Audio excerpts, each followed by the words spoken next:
थोड़ी देर के लिए सच्चे भारतीय बनिए और ईमानदारी से सोचिए कि जब रोड टैक्स दे दिया तो टोल टैक्स क्यों, और अगर टोल टैक्स देना ही है तो रोड टैक्स क्यों।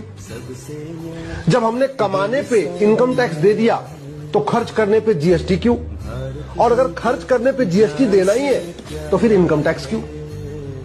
जब हमने इनकम टैक्स दे दिया उसके बाद जो हमने अपने बैंक में एफडी रखी, बैंक में अपना पैसा रखा, उसके ब्याज के ऊपर इनकम टैक्स क्यों।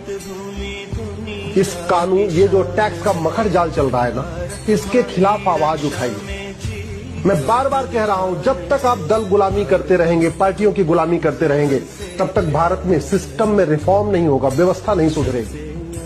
इस घटिया टैक्स मकर जाल के कारण मिडिल क्लास परेशान है, व्यापारी परेशान है, बड़े उद्योगपति परेशान है, सब परेशान है। लूट हो रही है, भ्रष्टाचार हो रहा है।